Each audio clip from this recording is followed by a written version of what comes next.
നമ്മുടെ തൃശ്ശൂർ ജില്ലയിൽ ആദ്യമായിട്ട് പടയണി കാണാൻ പോയതിനെ കുറിച്ച് പറയാം. പടയണിക്ക് മുന്നോടിയായിട്ട് തീജ്വാലകളുടെ ചുറ്റും വട്ടത്തിൽ നിന്ന് പടയണി കലാകാരന്മാര് ആർപ്പ് വിളിക്കുന്നുണ്ടായിരുന്നു. കുഞ്ഞു കലാകാരന്മാരുടെ വേലകളിക്ക് ശേഷം ആദ്യമായിട്ട് വേദിയിലെത്തിയത് പഞ്ചകോലങ്ങളായിരുന്നു. യക്ഷി, പക്ഷി, മാടൻ, മറുത, പിശാച് എന്നീ കോലങ്ങളാണ് കളത്തിലേക്ക് എത്തുന്നത്. ഓരോ കോലത്തിനും പഞ്ചഭൂതാത്മകമായ ദേവതാ സ്വരൂപങ്ങളാണ്. ഇതിൽ പിശാച് കോലം പ്രത്യേക പ്രാധാന്യം അർഹിക്കുന്നു. അത് ഗണപതി സ്വരൂപമാണ്. കളത്തിലേക്ക് ആദ്യം എത്തുന്ന കോലം എന്ന നിലയ്ക്ക് ഈ പഞ്ചകോലങ്ങളെ ഗണപതി കോലം എന്നാണ് അറിയപ്പെടുന്നത്. ഞാൻ ആദ്യമായിട്ട് പടയണി കാണുന്നത് കൊണ്ട് തന്നെ എനിക്ക് ഏറ്റവും രസമായിട്ടും എനർജറ്റിക് ആയിട്ടും തോന്നിയത് ഇവരുടെ പെർഫോമൻസ് ആയിരുന്നു.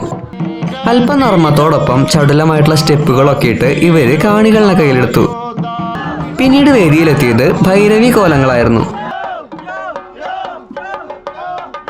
ദാരികവധത്തിന് ശേഷം കലിയടങ്ങാതിരുന്ന ഭദ്രകാളിയുടെ കോപം ശമിപ്പിക്കാനായിട്ട് ശിവഭഗവാനും ഗണപതിയും ഭൂതഗണങ്ങളും ചേർന്ന് നൃത്തം ചെയ്തതാണ് ഭൈരവി കോലങ്ങളുടെ ഇതിവൃത്തം. പടയണിയിലത്തെ ഏറ്റവും ഭാരമുള്ള കോലങ്ങള് ഭൈരവി കോലങ്ങളാണ്. ഭൈരവി കോലങ്ങളുടെ ഒരു കാതില് സിംഹവും മറുകാതില് ആനയുമാണ് ആഭരണമായിട്ടുള്ളത്.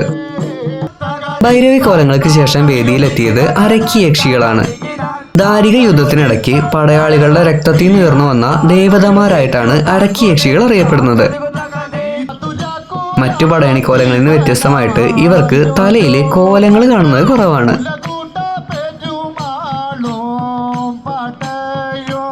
അരക്കി യക്ഷികൾക്ക് ശേഷം രൗദ്രരൂപമുള്ള കണ്ണകിയുടെ കോലം വേദിയിലേക്ക് വന്നു.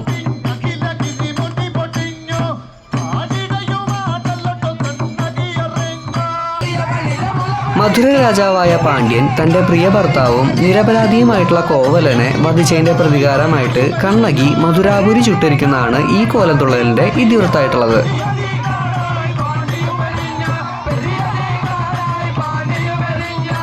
അതിനുശേഷം വേദിയിലെത്തിയത് ദാരിക പത്നിയായിട്ടുള്ള മനോദരിയുടെ മർദ്ദക്കോലവും കുട്ടി മർദ്ദകളുമായിരുന്നു. തന്റെ പ്രിയ ഭർത്താവിനെ വധിച്ച ഭഗവതിക്ക് വസൂരി എന്ന മഹാവ്യാധി നൽകിയ മറുതനെ പക്ഷെ ഈ കോലംതുള്ളലിൽ കാണിക്കുന്നത് തന്റെ കുട്ടികളെ വളരെയധികം സ്നേഹിക്കുന്ന ഒരു മാതൃത്വം തുളുമ്പുന്ന അമ്മയുടെ പ്രതീകമായിട്ടാണ്. പിന്നീട് വേദിയിലേക്ക് വന്നത് പക്ഷിക്കോലങ്ങളായിരുന്നു.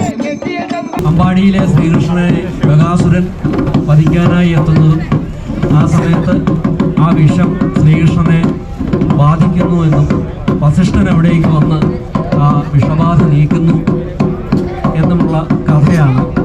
ബകാസുരൻ എന്നത് ശ്രീകൃഷ്ണനെ കൊല്ലാൻ വന്ന ഒരു കഴുകന്റെ പോലുള്ള അസുരനായിരുന്നു.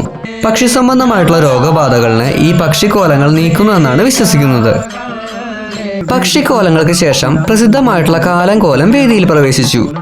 ശിവഭഗവാന്റെ ആരാധ്യനായിട്ടുള്ള മൃഗണ്ഡ മഹർഷിയുടെ കഠിനമായിട്ടുള്ള തപസ്സിന്റെ ഫലമായിട്ട് അദ്ദേഹത്തിന് ഒരു പുത്രൻ ലഭിച്ചു. എന്നാൽ ഈ പുത്രനായിട്ടുള്ള മാർക്കണ്ഡേയന് വളരെ ചെറിയ ആയുസേ ഉണ്ടായിരുന്നുള്ളൂ. 16-ാം വയസ്സിൽ ആയുസ്സെത്തിയ മാർക്കണ്ഡേയനെ കാലപാശത്താൽ ബന്ധിച്ച് കാലപുരിയിലേക്ക് കൊണ്ടുപോകാൻ വന്ന കാലനെ ശിവഭഗവാൻ വധിക്കുന്നതാണ് ഈ കോലത്തിന്റെ ഇതിവൃത്തം. അതിനുശേഷം തട്ടകത്തമ്മയുടെ കോലം വേദിയിലെത്തിയതോടെ പടയണി അവസാനിച്ചു.